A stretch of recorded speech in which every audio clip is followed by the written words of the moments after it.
Welcome to Spirits Podcast, a boozy dive into mythology, legends, and folklore. Every week we pour a drink and learn about a new story from around the world. I'm Amanda. And I'm Julia. And Amanda, if I covered my eyes and then covered my ears and then covered my mouth, what would that mean to you? I would say hear no evil, see no evil, speak no evil, aka some of my very favorite emojis to use when I'm like, I made a little mistake, but aren't I a cute little rascal? Incredible. Yes, Amanda, I think a lot of us have probably heard the phrase hear no evil, see no evil, speak no evil. But do you know where that phrase comes from? None whatsoever. Do you have a guess? Probably East Asia, but I don't think I can get more specific than that. No, actually, that's really interesting because I really thought maybe it's because of my upbringing, my Western Catholic perception or what have you, but like hearing the mention of evil, I always sort of assumed this was a Christian thing. I think I was thinking more about where monkeys are from, because it's not the West, That's true. and it's not Europe, and so that's my best guess. No, Amanda, that's a great point. My brain didn't go past that. I just thought of the phrase and I said, I don't know, Christianity, probably. I couldn't be more wrong, but you couldn't be more correct, Amanda. Aww. Because this phrase, as well as the imagery that accompanies it, these three monkeys covering their ears, their eyes, and their mouths, respectively, actually comes from a Japanese proverb. But even more so, it has even more of a history. These three monkeys, did you know, actually have names in this like Japanese maxim. No, I did not. It is Mizaru, which means does not see, Kikazaru, which means does not hear, and Iwazaru, which means does not speak. Incredible.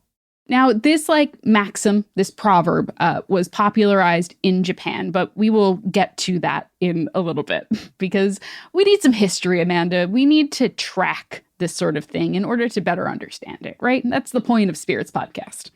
Let's go deep, baby. Yes. So first, I want to talk about where it probably came from before it came to Japan. There are two potential origins, both coming from China during the late centuries BCE. So somewhere between the 4th and 2nd centuries BCE. Cool. The first is from the Analects of Confucius, though it's not a word for word origin. It is more like, oh, I can see this is sort of a simplified version of what's being said here. Got it. The Analects of Confucius say, quote, "Look not at what is contrary to propriety. Listen not to what is contrary to propriety. Speak not what is contrary to propriety. Make no movement which is contrary to propriety." Got it. Like, don't tempt yourself with the shit that you know you should not be doing. Don't surround yourself with it. Exactly. So you can see very similar sentiment to our hear no evil, see no evil, speak no evil. No mention of evil in this quote from the Analects of Confucius, but it does speak to propriety instead. It also adds a fourth part to this axiom, which is movement as well as seeing and hearing and speaking. So I think that is interesting and does come into play at the very end. We'll talk about that. Right on. The other potential origin comes from a Chinese book from the 3rd century called Zunji, which is a collection of philosophical writings that focused on education and propriety and generally posits that, quote, human nature is detestable. Okay. Not the first to make this observation and certainly not going to be the last. In it, it says, quote, "The noble man makes his eyes not want to see what is not right, makes his ears not want to hear what is not right, makes his mouth not want to speak what is not right, and makes his heart not want to deliberate over what is not right." Interesting. Now, both of these writings are inspired by or directly from Confucian traditions and teachings.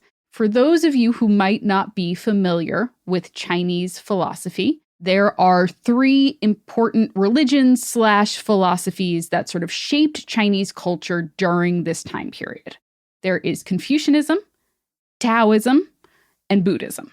Together, they are known as the three teachings. So the idea in Chinese culture is that these three philosophies are harmonious as one and also helped shape Chinese culture into what it was and what it is today. Mm-hmm. So historically, this is both true and untrue. They haven't necessarily always existed harmoniously. Depending on which ruler is in charge, some of the philosophies were held higher than others, and that shifted over time depending on who is in charge, as often does. I'll tell you a little bit about them in case you are not familiar with the basic tenets of the three teachings, if you would like. Let's go. Confucianism, which revolves around the teachings of the philosopher Confucius, focuses on adhering to social roles and hierarchy, specifically focusing on being a humane person, a righteous person, upholding propriety, loyalty, and filial piety.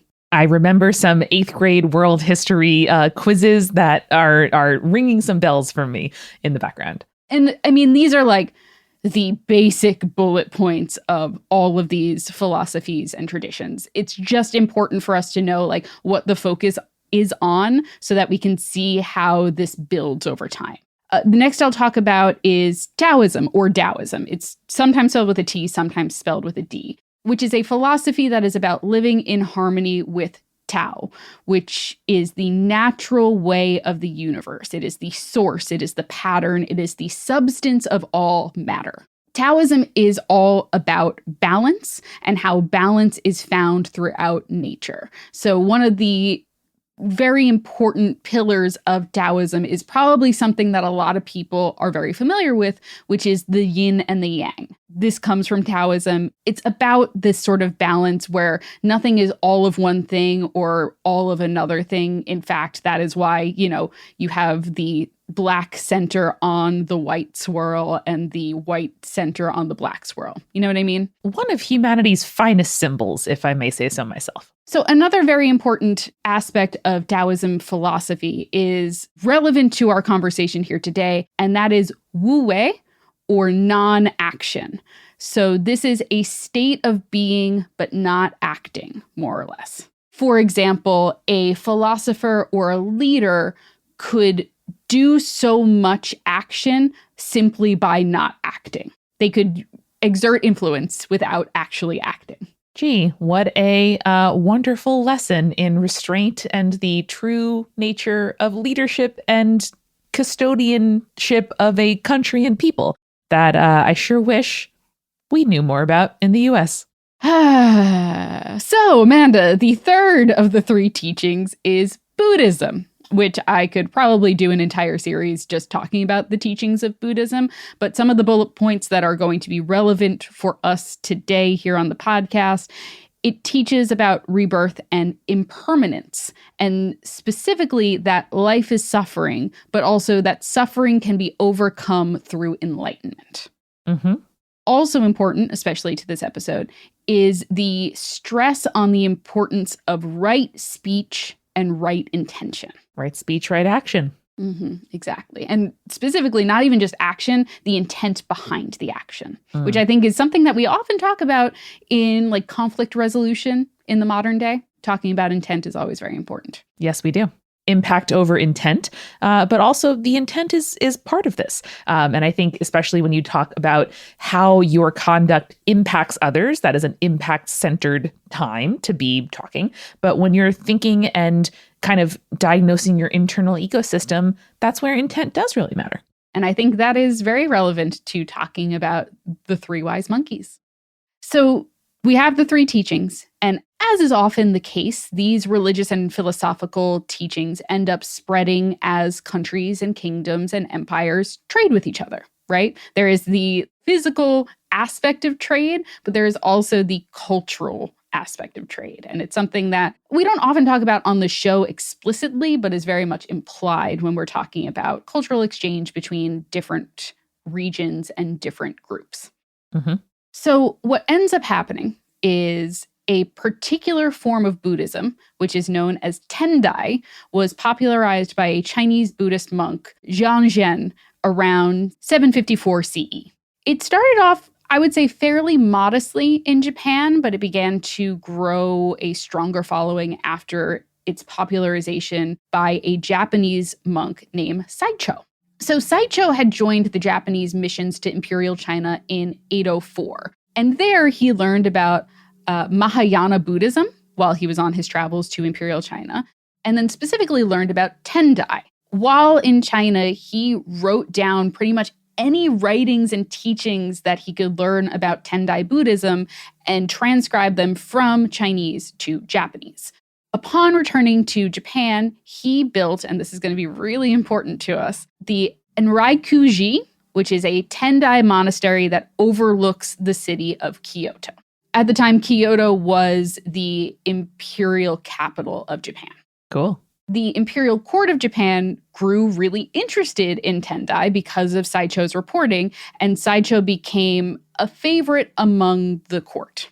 As often is the case, if you find a guy that you like who's charismatic, who's teaching you about a new religion, you're like, I like you. You can stay around, right? We'll fund whatever you want. It's also a really good reminder that so often imperial courtiers, if not the leaders themselves, are just kind of hanging out, being, the rich, being well fed, being safe and bored / interested and having the actual leisure time to be able to engage in huge philosophical topics. Not that the peasantry didn't, but they're fucking tired. And who else is in a position to often interact with people who have the kind of money and access to other cultures that people like courtiers and their sort of representatives do?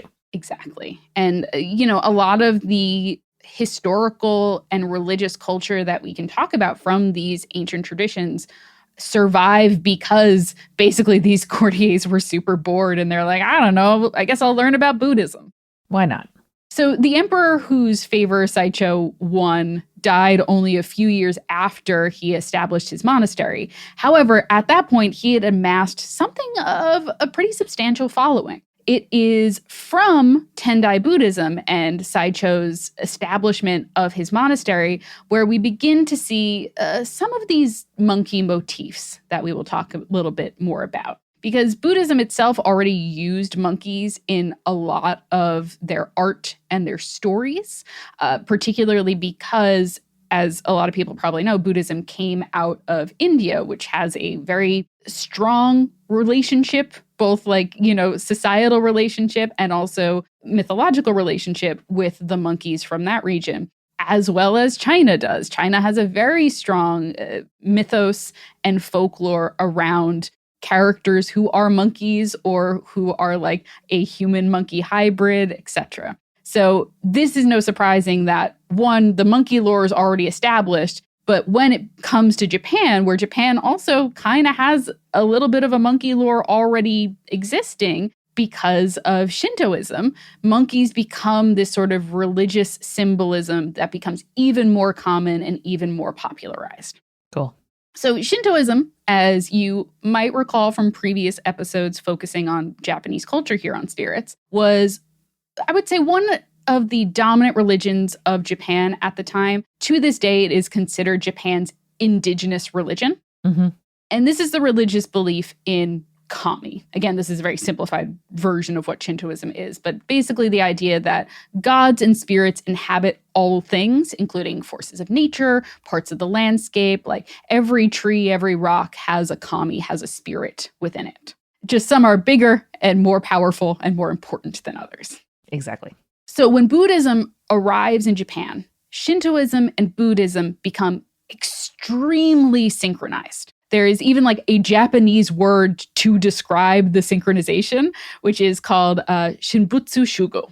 Basically, Japanese Buddhism becomes so distinctly flavored because of Shintoism compared to how it arrived as Chinese Buddhism. And a particular form of this, specific to our conversation, specific to what will eventually become the Three Wise Monkeys, is Koshin. Now, Koshin is a Shinto Buddhism belief that is shaped by Taoism, and Koshin was founded by Tendai monks. So you kind of see how everything's coming together. All of the threads, Julia, they're weaving into a beautiful portrait, and the portrait is of those 3 monkey emojis. The knot that all of these things are forming is starting to become a beautiful tapestry, right? Mm-hmm. In Koshin, this is a fascinating aspect of a particular sect of Buddhism. Basically, it is said that there are 3 worms that inhabit the body. Oh. And basically see everything that a person does, says, hears, etc. Right? Feels, thinks, yeah. Every 60 days, these worms would exit your body and would visit the court of destiny to report on that person's sins, more or less, the evil deeds that they did. Oh, shit. If they report bad things to the court of destiny, the court of destiny is in charge of a person's life cycle. And so they can choose to shorten a person's life based on their misdeeds. Yeah, of course. Wow, every 60 days. That's not a cadence that I can pinpoint in any other religion or tradition we've talked about. Interestingly, that is tied specifically to the Japanese zodiac calendar. Got it. And we'll talk about this in a moment, but the reason why the 60 days is important and why Koshin is tied to the 3 wise monkeys, not just because there's also 3 worms there, but also because the 60th day in the Japanese zodiac calendar is the day of the monkey. Ooh, hell yeah, dude. Koshin believes okay, these worms are going to leave your body. However, if you do a certain ritual on that 60th day, you can stop the worms from leaving and going and reporting your misdeeds. Obviously, you should be a good person and don't do evil acts. But if you're worried about it, there is a ritual one can do that will stop the worms from emerging. I'm sitting here being like, wow, 60 days, 2 cycles of the moon, such a good sort of cadence to check in with yourself and your life and how it's going and not feel like you're too far in, not to change, but also be able to observe patterns in yourself. And then it's no. You can also catch those little worms and make sure that they're okay. Exactly. And I think this is a really interesting instance because it sort of leads us down this road as to why the number 3 is so important. One, in Buddhism as a whole, but also in this particular branch of Buddhism that we're talking about, the Koshin. I know that this is a lot of religious and philosophical movements to kind of take hold of and hold in your head, right? But all of these are leading into each other, which I think is very interesting from both a historian perspective, but also how it's going to form this thing that is so well known to us now. But I also think it's really important for us to understand how all of these religious and philosophical practices converge in order to give us something like the 3 wise monkeys and hear no evil, see no evil, speak no evil. I'm so on board. So we'll get more to 3s and monkeys just as soon as we grab our refill. Let's do it.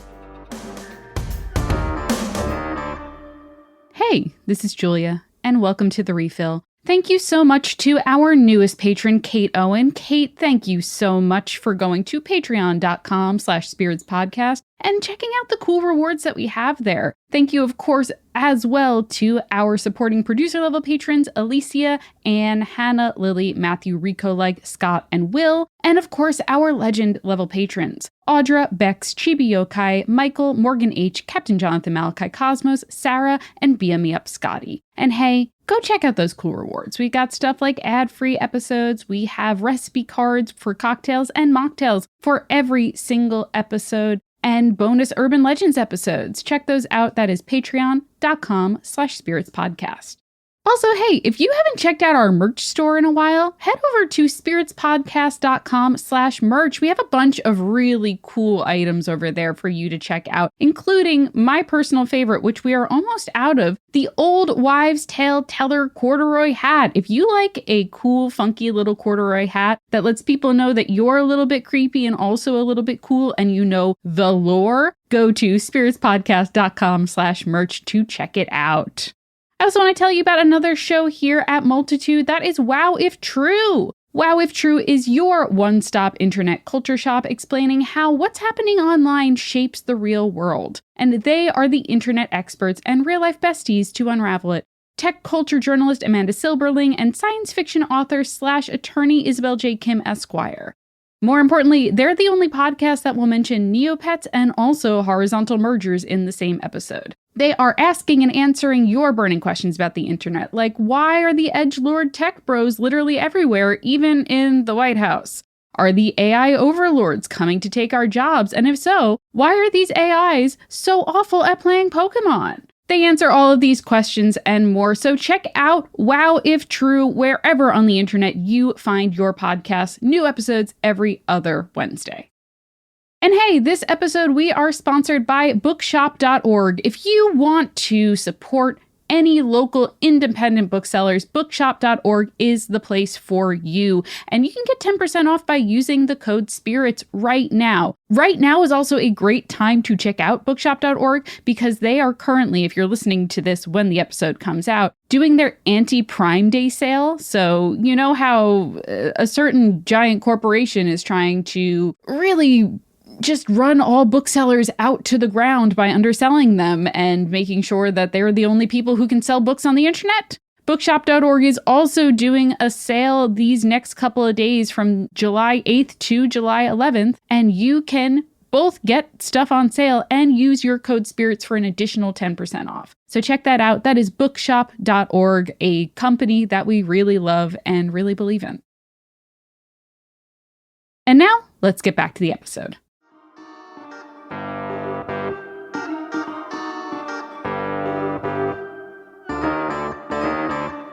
Amanda, we are back, and I'll be honest, it took me a little bit to think about what I wanted to pair as a drink special for this episode. And I decided that you should do a flight of your choosing. Maybe it's a beer flight, maybe it's a wine flight, but I really like this sort of flavor of try 3 things, compare them to each other, and see how you feel about it. On your next beer or spirit flight, or wine, or tea, or coffee, tag yourself. Which is see no evil, which is hear no evil, and which is speak no evil. And do a little taste and be like, oh, that one's clearly see no evil. And ooh, that one's hear no evil. I think that would be very fun to do. Exactly. All right, Amanda, I'm going to give you actually a sampling of beers I know you've tried before. And you'll tell me what they are in terms of hear no evil, see no evil, speak no evil. Your first one, a Miller High Life. Your second one, Blue Point Toasted Lager. Your third one, the Montauk Watermelon Session Ale. Okay, the watermelon session ale is going to be speak no evil because it makes it's so like mouth watering and juicy and like wakes up the palate that it is a call to attention to let the things in your mouth stay in your mouth, you know? Oh, okay. Second, I am going to say that the toasted lager is see no evil because it is the most beautiful color of the 3 of these beers. And then that leaves the High Life to be hear no evil, because whenever you think to yourself, do I want to like tune into this gossip that I know is going to make me feel bad? Instead, consider just listening to the bubbling of a Miller High Life, the champagne of beers. The champagne of beers. There you go. Amanda, thank you for playing my game. You're very welcome. We have to come back now to that Tendai monastery that I mentioned before, the Enraikuji. Right? It's built by the monk Saichu who brought Tendai Buddhism to Japan. I mentioned before that it was built overlooking the imperial capital of Kyoto, right? Mm-hmm. It was specifically built on a mountain called Mount Hiei. Now, in Shintoism, the central deity of this mountain is named Sano. Literally, if you translate it, it means mountain king. As such, the shrine at the top of the mountain is dedicated to the kami of the mountain, Sano. Mm-hmm.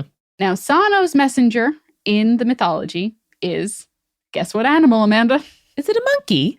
It is. So monkeys already had significance in Japan during this time as well. So this is not a new image that is being utilized here. But Sano was also represented in the Mount Hiei monastery as sort of a triple god, I would say. More specifically, he was represented as a 3 kami, 3 Buddha. Wow. Now, this is important because the number 3 is incredibly important in Buddhism. For example, the 3 truths of Buddhism are as follows. 1, life is suffering. 2, suffering is caused by our desires. And 3, eliminate desire and thereby eliminate suffering. It's pretty good. Pretty good. Pretty simple, on paper, but having desires is very difficult to get rid of, I would argue. Julia, most days I wake up and think, today would be easier if I had no desires. You know what I mean?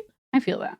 What's interesting, though, is Tendai Buddhism further elaborates into what they refer to as the triple truth.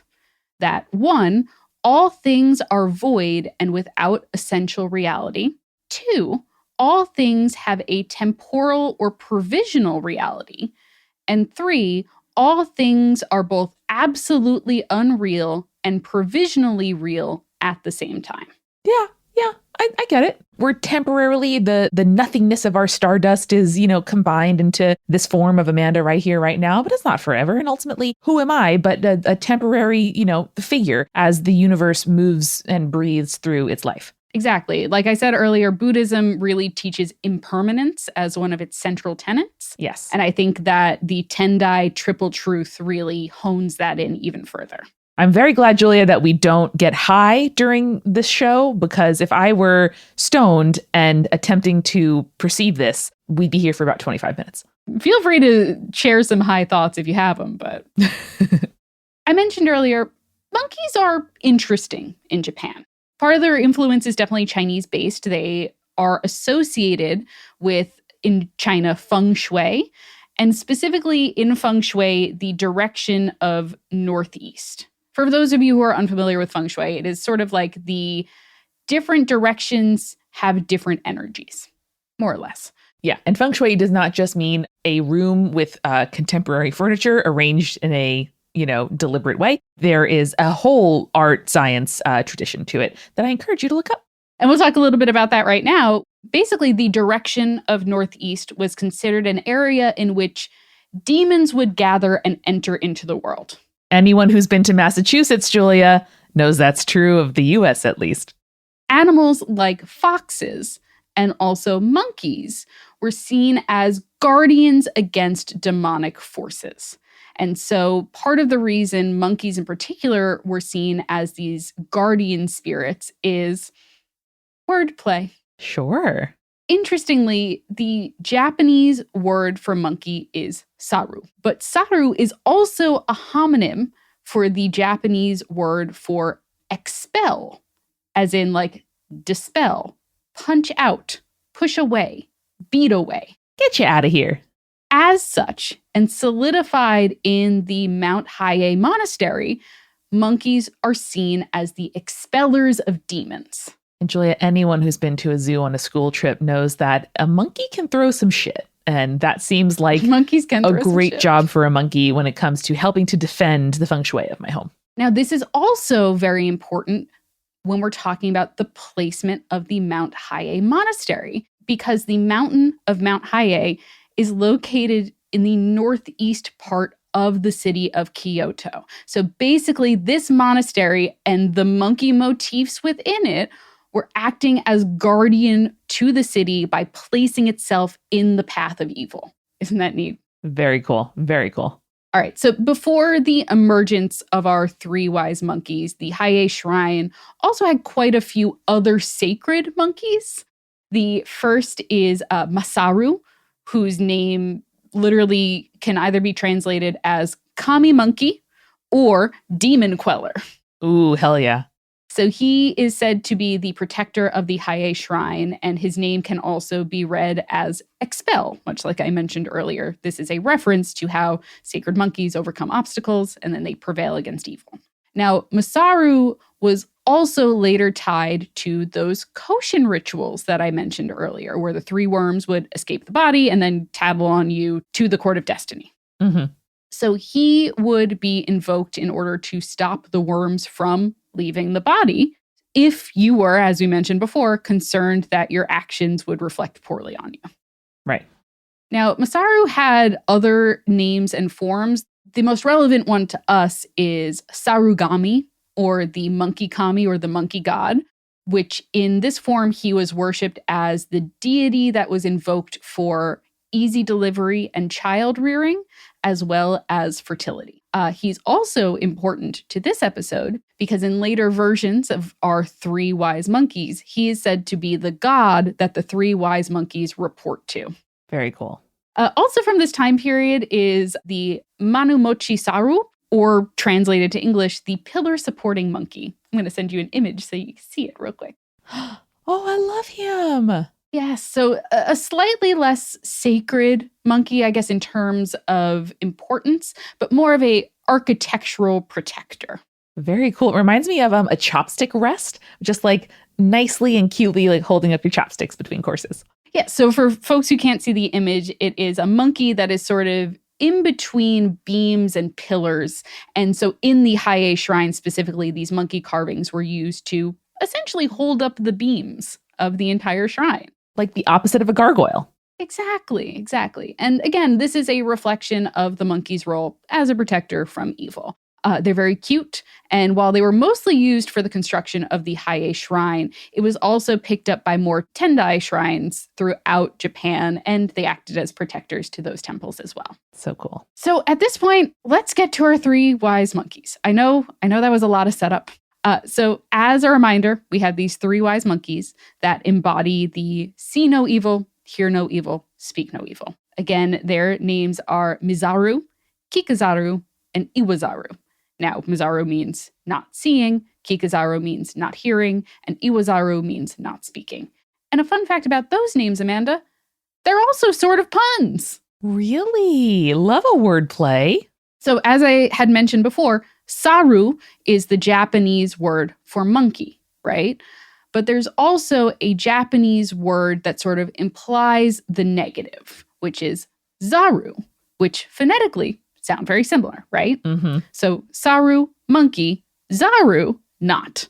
So the literal reading of these names is like not seeing, not hearing, not speaking. Hell yes. But it plays with the fact that they're monkeys. So good. So good. Isn't that incredible? Words are amazing.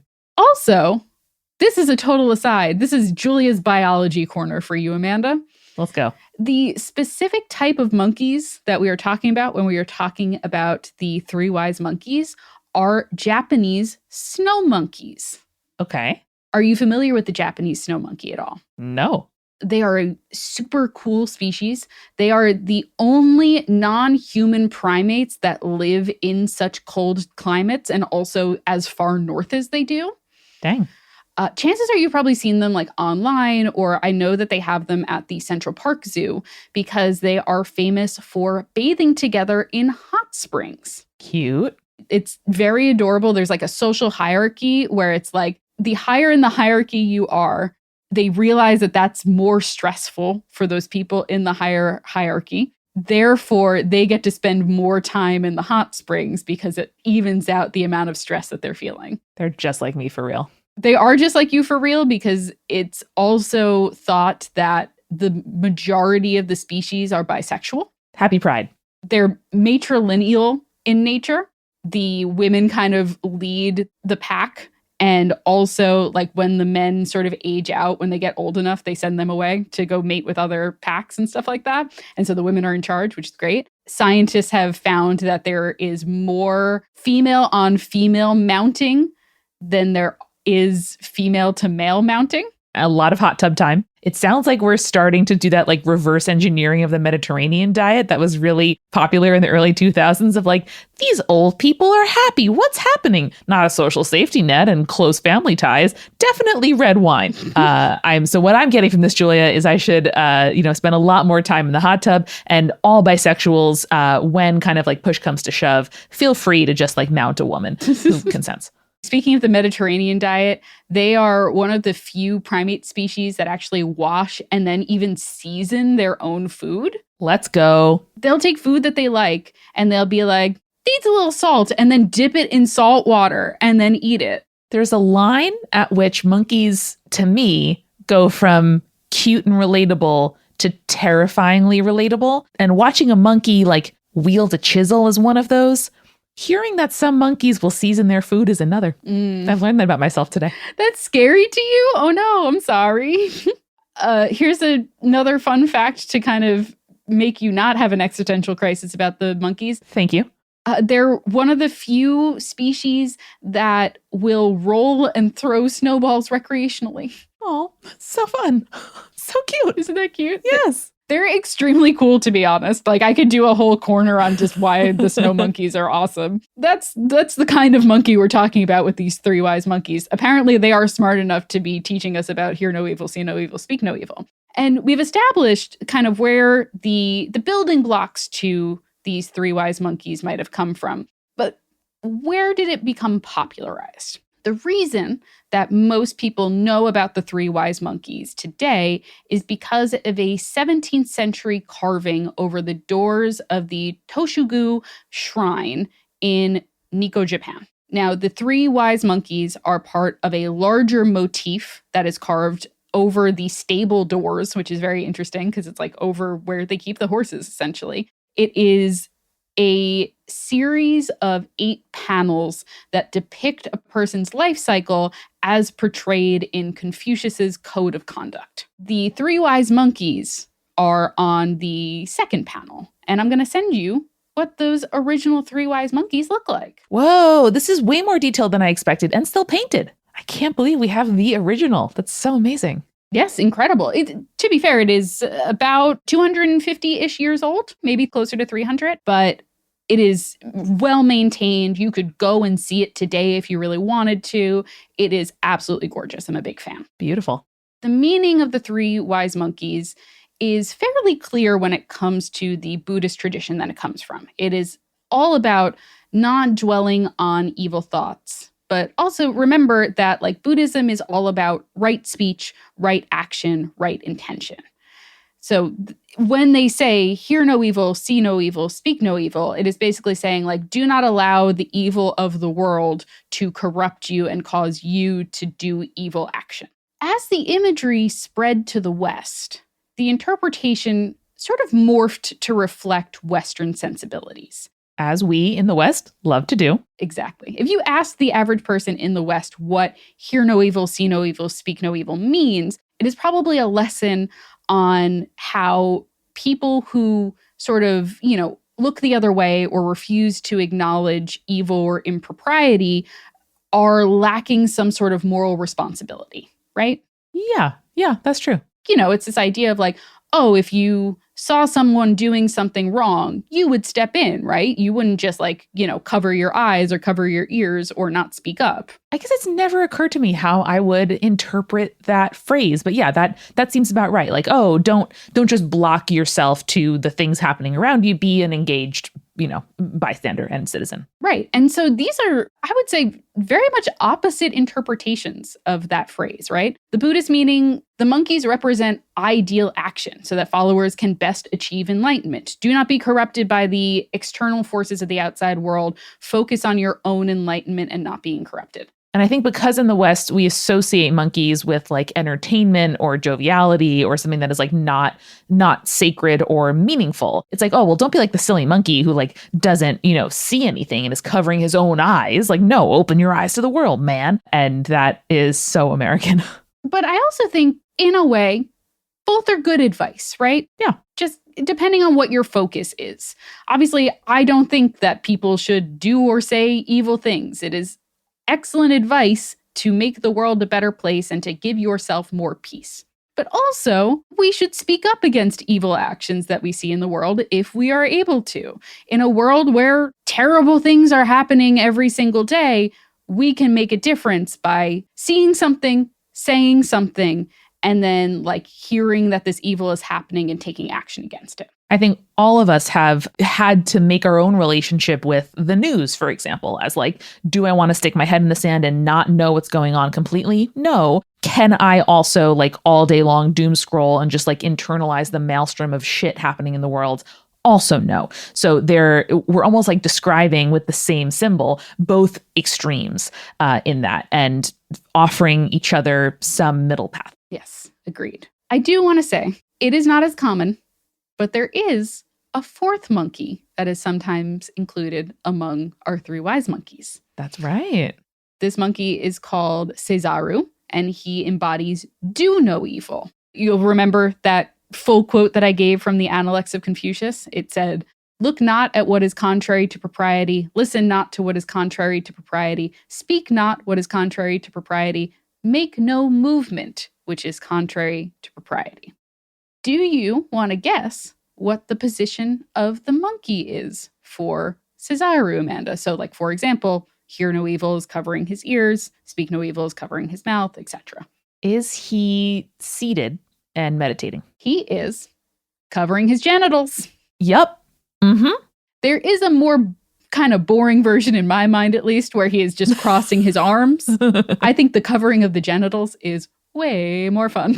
You know, when it comes to improprietous acts, that's absolutely fair. If I was going to guess the part of a human body that a person erred with, it would probably be the genitals, in fact. Yeah, for sure. And if we're heralding all the way back to Buddhism and Confucianism and Taoism and what makes a noble man and what does not make a noble man, like not a nobleman, but a noble man, propriety. Mm-hmm. And I think propriety, even in the sort of Regency novel style propriety. Correct moral behavior. Keeping it in your pants. Keeping it in your pants.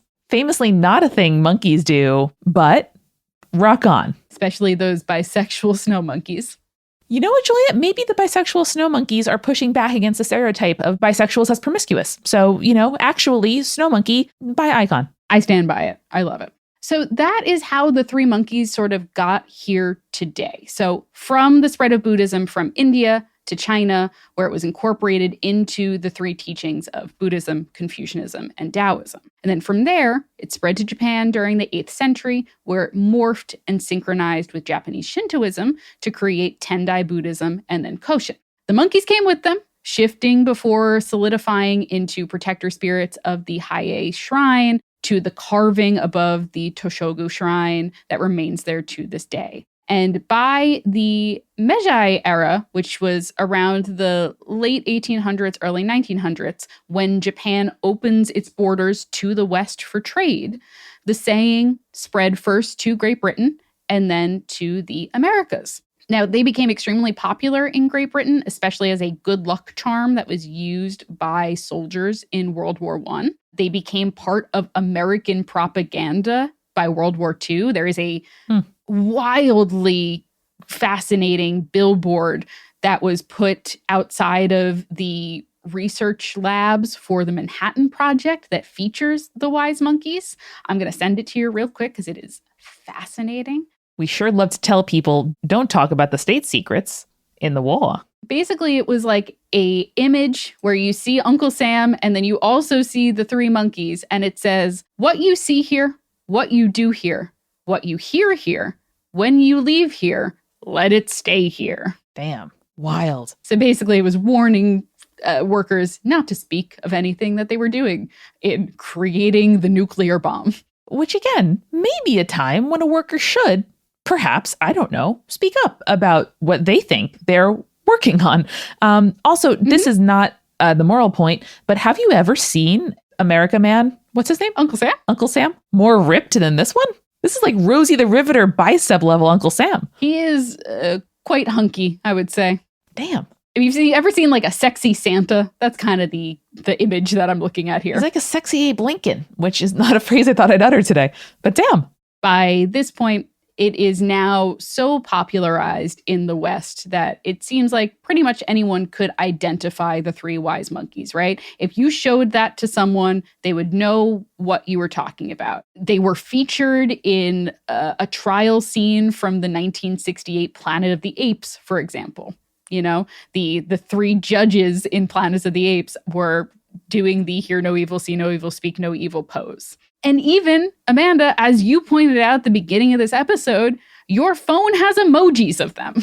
Exactly. And as you're describing this, I'm remembering like all the ways that, you know, cartoons would depict, you know, like the three, I don't know, like Looney Tunes guys doing that pose. Like it became a thing that is a symbol and a pose that we are able to refer to in the West. Obviously stripped of its religious significance and philosophical meaning, but a thing that we know three of the same thing, ideally a monkey, can do. So now, next time that your friend replies to your text with one of these monkeys, you now, listener, know the long journey that it took to get there. And why, if you are a bisexual, this pride and all year round, you should feel free to use those emoji however the hell you want. That's what I'm taking away from today.